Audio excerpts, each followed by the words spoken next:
कर्मों का फल भोगने का आया तो महात्मा जी। और जब पाप कर्म करने जा रहे थे तो पूछ लेते हमसे कि हम पाप कर्म करने जा रहे हैं, आपकी अनुमति है क्या? तब नहीं, तब किसी न भगवान की याद की न गुरु की याद की, मनमानी आचरण किए। तो अब भोग आया है, अब भोग लो, उसको भोगना पड़ेगा, वो यहीं मिलेगा तुम्हें। पति पत्नी परिवार संसार मित्र, इन्हीं में सब कलह अशांति मारपीट नाना प्रकार का। अरे पूछो मत, भगवान के चरणों का जब तक आश्रय नहीं लोगे तो यहां का ये प्रेम विवाह, यहां का प्रेम तुम्हें शांति प्रदान नहीं कर सकता। भगवत भाव रखोगे, हर परिस्थिति को शांति पूर्वक निर्वाह। ये जीवन काटना भी एक कला है। मनुष्य जीवन कोई पशु जीवन नहीं है। अगर अध्यात्म नहीं तो आप इसको जी नहीं सकते, आप इस जीवन को नहीं जी सकते। अशांत रहोगे, क्लेशित रहोगे, परेशान रहोगे। जीवन की कला है द्वंद्वों में क्षमता, संपूर्ण जगत में रहते हुए ममता रहित हो जाना, संपूर्ण क्रियाएं करते हुए अहंकार रहित हो जाना। अभी जीवन मुक्तता का आनंद आ जाए तो मच्चित्ता मदगत प्राणा बोधयंता परस्परम कथयंत च माम नित्यम तुष्यंत च रमंत च। हमारा उद्देश्य भगवत प्राप्ति का है। जो भगवत संबंध से भगवत प्राप्ति करना चाहता है उसके लिए दरबार खुला है, फ्री है, कोई फीस नहीं है, कोई शर्त नहीं है। तुम कौन हो, कहां के हो, कोई मतलब नहीं। आपका केवल संबंध भगवान के संबंध से वार्ता होगी तो यहां हो सकती है। इसलिए सावधानी होकर हमारे समय को निरर्थक ना किया जाए। बहुत कीमती समय, जब प्रश्न होता है तो फिर उस पर चर्चा करनी ही होती है। हमें सिर्फ भगवान का आदेश है, कथयंतश्च माम नित्यम तुष्यन्ति च रमन्ति च। उसी में संतोष करना, उसी में रमण करना है। हमारा भरण पोषण श्री प्रिया जी से होता है, किसी व्यक्ति से नहीं होता है। हमारे यहां श्री श्यामा श्याम विराजमान है, उनका पूरा जगत है। तुम्हारी बुद्धि में मेड़ है, भेदभाव है, उनके लिए भेदभाव नहीं। सब मम प्रिय सब मम उपजाए, तो हम अपने स्वामी के अनुसार चलेंगे। सब मेरे प्राणनाथ श्यामा श्याम के जन है। कोई भी हो, इतना ना छोटा ना इतना बड़ा, ना इतना प्रिय ना इतना प्रिय, सब बराबर है। एक तरफ चाहे गुणात्मा गुण से युक्त महात्मा और एक चाहे दुरात्मा दुर्गुणों से युक्त, दोनों को ऐसे दुलार करके श्री जी की तरफ बढ़ाने वाला मार्ग, ये मार्ग यहाँ का है। कथयंत माम नित्यम तुष्यन्ति च रमन्ति च तेषाम सतत युक्तानाम भजताम प्रीति पूर्वकम। जो सतत प्रेम पूर्वक मेरा भजन करता है, भगवान करे ददामि बुद्धि योगम तम, उसकी बुद्धि का योग मैं करा देता हूं। ये खास बात हुई, लगाने की चेष्टा हमने की मन बुद्धि को, और भगवान आकर मन बुद्धि में विराजमान हो गए।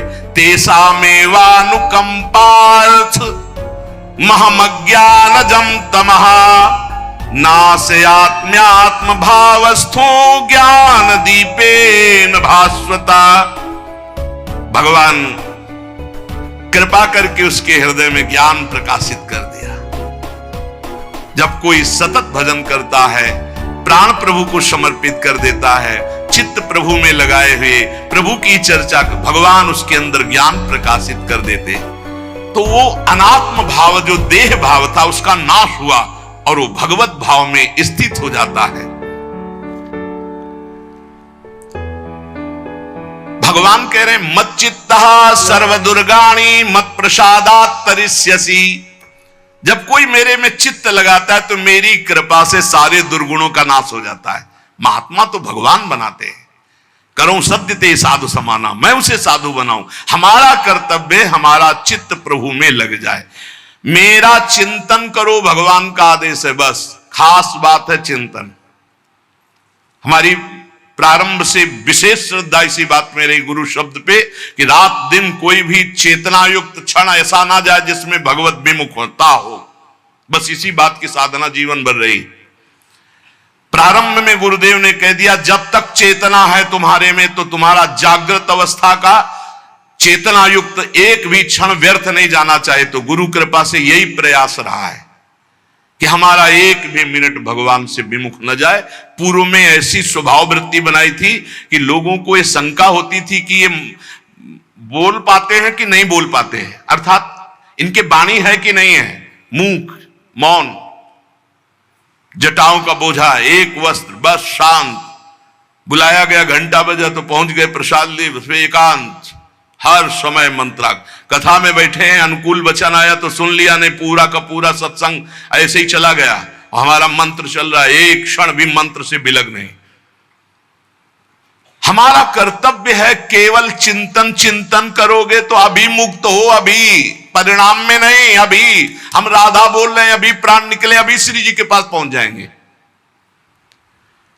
भगवान की कृपा का बल और साधन का तुम्हारा पूरा प्रयास, प्रयत्न, ध्यान रखो, दो से सिद्धि प्राप्त होती है। भगवान की कृपा का बल और आपकी पूरी साधना का प्रयास, प्रयत्न, कायरता नहीं। भगवान की कृपा का बल और तुम्हारा पूरा प्रयास, पूरा प्रयत्न। देखो, भगवान की दर्शन वृत्ति हृदय में जागृत हुई ध्रुव जी के पद को लेकर, कामना को लेकर।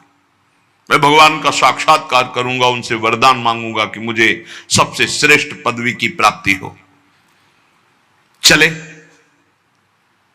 भगवान नारद जी मिले। पहला प्रलोभन, चलो अभी तुम्हें इस सम्राट पद पर नकार दिया। फिर भय, सांप हैं, बीछी हैं, जंगल के बड़े, और फिर यक्ष राक्षस, न जाने कौन कौन है। तुम अभी बालक हो, तुम्हें खा जाएंगे, तुम क्या तपस्या करोगे, क्या भजन? नहीं, इससे भी नहीं डिगे। कुछ भी हो, कदम वापस नहीं जाएंगे, अब तो हरि की प्राप्ति। तो गुरु मंत्र दे दिया। 6 महीने बहुत ही देह भाव रहित होकर उच्च कोटि की साधना की। बालक होने पर यही मथुरा में, मधुपुरी में देह भाव रहित होकर के, क्योंकि जंगल में ऐसे ऐसे मच्छर बड़े बड़े ना, एक मच्छर मारे तो पूरा होश खराब हो जाए, पूरी चेतना जागृत। तो उस 5 वर्ष के राजकुमार के शरीर में कितने मच्छर चिपके रहे होंगे, क्या क्या भयावह। हमने तो सेनपुर में देखा, आसन लगाए बैठे, काला नाग सांप ऐसे फुसकार रहा है। पूरा दृढ़ निश्चय है कि अगर ये काटने का समय है तो काट लेगा, नहीं काटना तो बिल्कुल नहीं काटेगा, बैठे रहो। वो ऐसे पास से निकल गए, छाती से भी निकल गए हैं। निश्चय कि अगर काटना है काटेगा। सैकड़ों बिच्छू, कभी ऐसे डंक नहीं मारा। और अगर काटना हो, मारना हो ना, तो बढ़िया महल में बैठे हो तो वहां जाके काट लेंगे। ध्रुव जी अपनी निष्ठा से कभी नहीं विचलित हुए। अब जब भगवान सामने आए तो आखिरकार 5 वर्ष के बालक घबरा गए।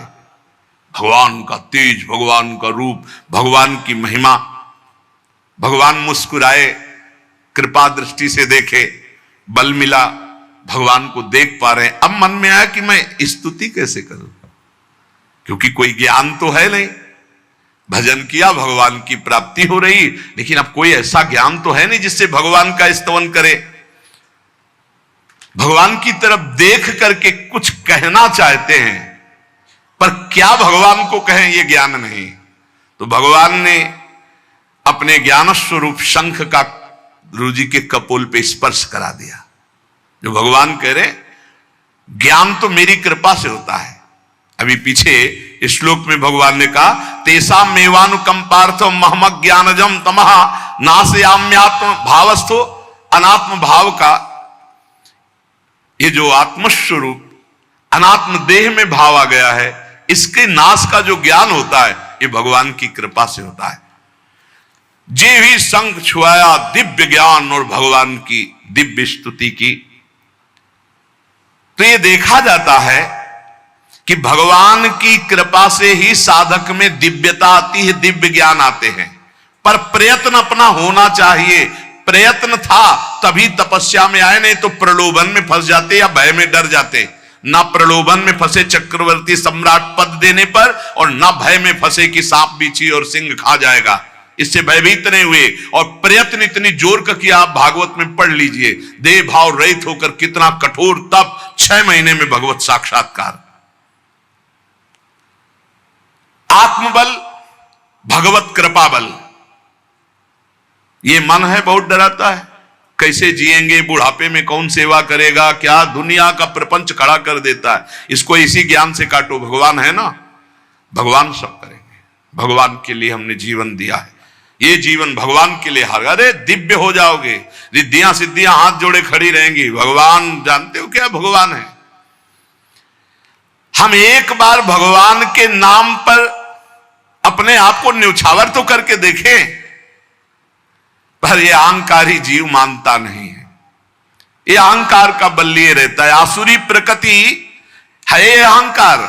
अहंकारम बलम दर्पम कामम क्रोधम च संश्रिताः, जिसके अंदर ये आसुरी प्रवृत्ति अहंकार होता है, उसमें काम क्रोध लोभ ये भरपूर होते हैं। कहां से भगवत प्राप्ति हो?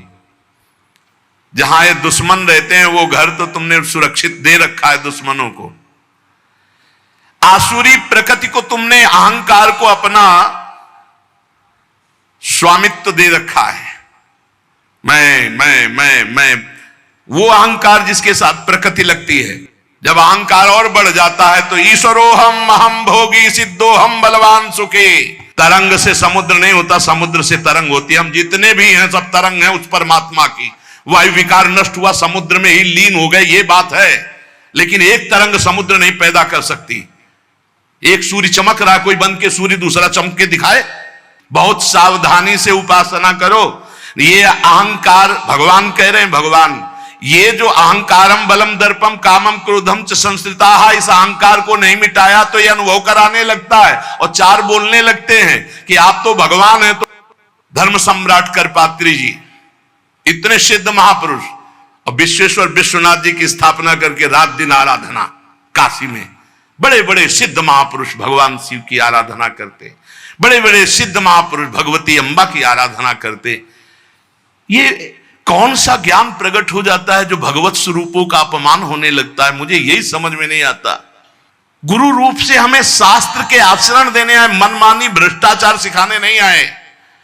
आज तक कभी कहीं भी भगवत स्वरूपों का अपमान महापुरुषों द्वारा नहीं हुआ। महापुरुष और भगवान में अंतर नहीं, पक्का मुझे विश्वास। हम तो चराचर जगत को भगवत स्वरूप मानते हैं, लेकिन आचरण कराने के लिए आचार्य गुरुदेव जैसे चले हैं वैसे ही चलना होता है। सदैव संतों ने अपने को अधम और तुच्छ और नीच कहा है। हनुमान जी जैसा कोई ज्ञानी महाबली, कोई त्यागी, कोई ब्रह्मचारी बैरागी, हनुमान जी जैसा कोई त्रिभुवन में द्वितीय हुआ हो तो बता दो। अतुलित बलधामम हेम शैलाभदेहम दनुजवन कृशानुम ज्ञानिनाम अग्रगण्यम। अरे जय गिर चरण दे हनुमंता चले उसगा पाताल तुरंता। हजार हजार को पकड़ के कछु मारिस कछु मर्दिस कछु मिले से धर धूरी। अब विभीषण जी से कैसे परिचय बता रहे? प्रात ले जो नाम हमारा तेहि दिन ताहि ना मिले आहारा। असमय अधम सखा सुनु मोहू पर रघुबीर। क्या दैन्यता का स्वरूप हनुमान जी महाराज। भगवान से जब हनुमान जी मिल रहे तब उनसे प्रभु आप पूछ रहे हो कि तू नाथ एक मैं मंद मोह बस ज्ञानी नाम अग्रगण्यम। एक मैं मंद मोह बस कुटिल हृदय अज्ञान पुनि प्रभु मोहि विसारेऊ दीन बंधु भगवान।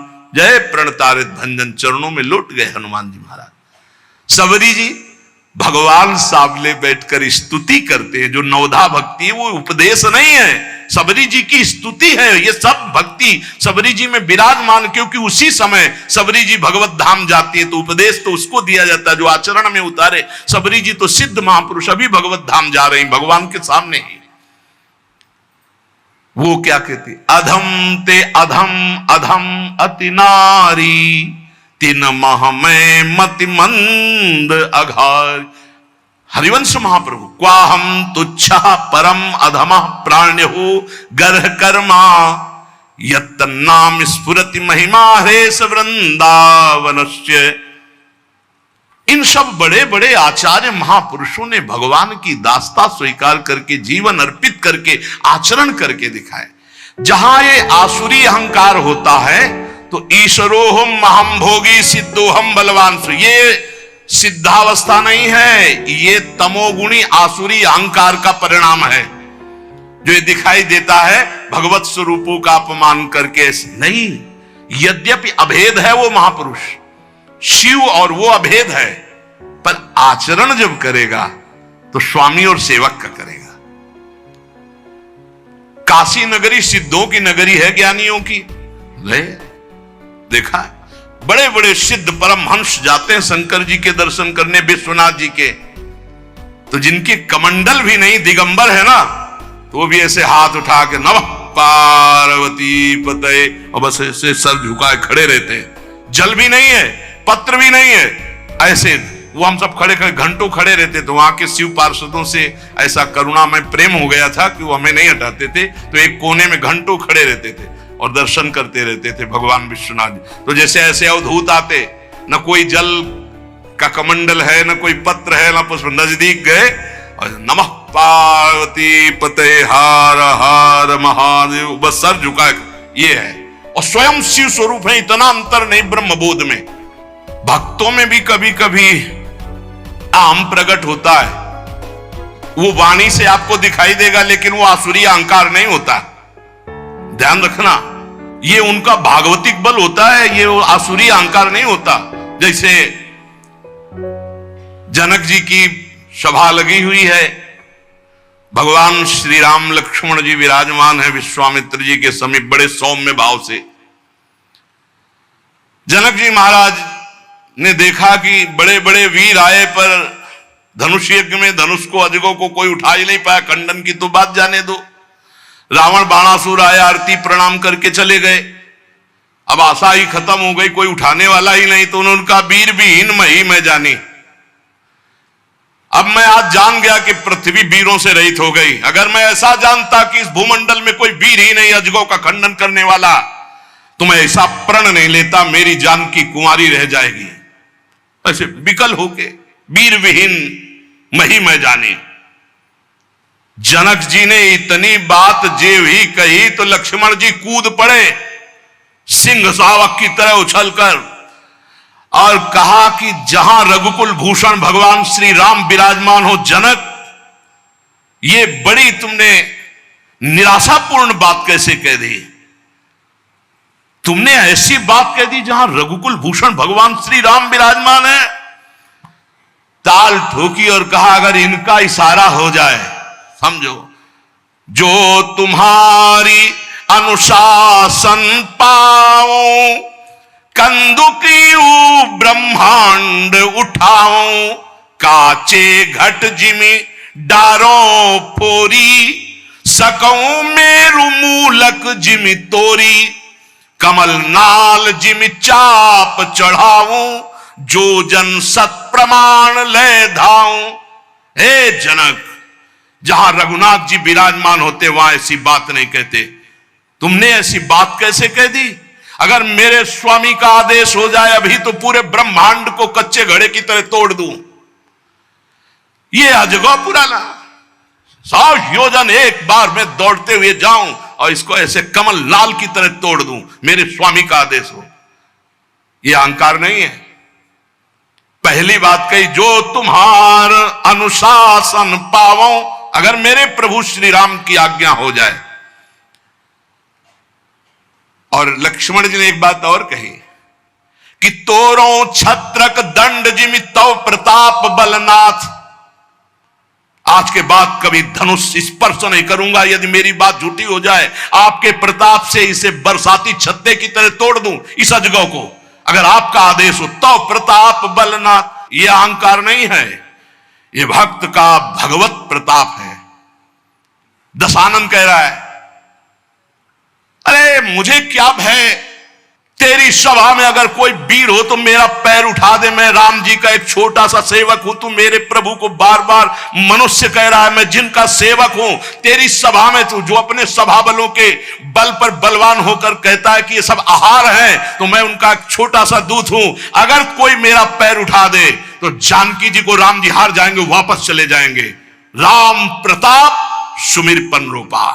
सभा में पैर हाहाकार मच गया। जब स्वयं दशानन उठा, मारा घूसा, 4 मुकुट राम जी के चरणों में गए। राम जी के चरणों में झुक, तब तेर बचेगा, मेरे चरणों में झुकने से नहीं। कोई उठा नहीं पाया। ये अंगत का अहंकार नहीं, ये भक्त का भगवत प्रताप होता है। राम प्रताप सुमेरी परण रूपा, राम प्रताप हरिवंश प्रताप जानत है, हरिवंश प्रबोध प्रमाणत है, हरिवंश सर्वस्व है तिनके, सुख संपत्ति दंपति जो जिनके। लक्ष्मण जी कह रहे हैं सकौ मेरु मूलक जिम तोरी, जैसे मूली तोड़ दिया जाता 4 लाख योजन का सोने का पहाड़ सुमेरु ऐसे उखाड़ के तोड़ के फेंक दूं। भगवान अपार सामर्थ्यशाली, और जो भगवान में चित्त जोड़े अपार सामर्थ्यशाली। याज्ञवल्क्य जी जनकपुरी जब आते तो वेदांत चर्चा बहुत सुंदर होती। तो जब याज्ञवल्क्य जी आते तो बड़े बड़े ऋषि मुनि साधक सिद्ध सब उपस्थित होते कि जरूर कोई न कोई गूढ़ चर्चा होगी। पर जब तक जनक जी नहीं आते थे तब तक वो चर्चा नहीं शुरू करते थे, पूरी सभा भरिए इंतजार करते। जब जनक जी आते तब चर्चा। तो कई ऐसे महापुरुष जिनको लगा कि ठीक है जनक जी विदेह राज है, पर ऐसा नहीं कि और किसी की ज्ञान में स्थिति नहीं। जब तक जनक जी नहीं आते तब तक तो कहा कि अन्य श्रोता भी तो हैं याज्ञवल्क्य जी से, पर आप जब जनक जी आते हैं तभी शुरू करते हैं आप चर्चा। क्या हम ऐसा समझ सकते हैं कि आपकी ममता जनक जी पर है? क्योंकि समता में तो जब सब बैठे हैं तो शुरू कर देना चाहिए। जब जनक जी आएंगे तभी तो हम क्या है समझ सकते हैं, क्योंकि ज्ञान से भरपूर बड़े बड़े ब्रह्म ऋषि बैठे रहते हैं। ऐसा नहीं कि जो जनक जी को ज्ञान और किसी को है ही नहीं। तो इसका मतलब लगता है याज्ञवल्क्य जी के अंदर कहीं ना कहीं ममता है, कहीं ना कहीं मोह है जनक जी के प्रति। परम योगी याज्ञवल्क्य जी थे। उन्होंने एक दिन सत्संग चल रहा था, पूरी जनकपुरी में आग लगा दी योग बल से। सूचना आई जनक जी महाराज की जय हो, पूरे मिथिला नगरी आसपास से अग्नि से गिर चुकी है, जल्दी जल्दी भागो। जो जनकपुर वासी थे वो तो भागे, आसपास बिल्कुल नजदीक अग्नि आ चुकी थी, वो योग बल से लगी हुई थी। जो ऋषि मुनि थे अपने अपने आप, कोई ब्राग चर्म, कोई हिरण का चर्म बिछाए हुए, जो मृग चर्म, कोई कुशा, कोई कंबल, सब अपने अपने समेटे याज्ञवल्क्य जी यथावत चर्चा कर रहे हैं। कोई भागा इधर, कोई उधर भागा, कोई भी वहां नहीं था, केवल जनक जी बैठे थे। बार बार मंत्री आदि, महाराज राजमहल में भी आग लग चुकी है, लगभग पूरा राजमहल जल चुका है, आप महाराज सुरक्षित होइए, आप हटिए यहां से। शांत मुद्रा में बैठे याज्ञवल्क्य जी का प्रवचन चल रहा, केवल जनक जी सुन रहे। सर्वथा निश्चिंत भाव से वो कथा करते जा रहे और वो सुनते जा रहे, स्थिर बैठे रहे जनक जी।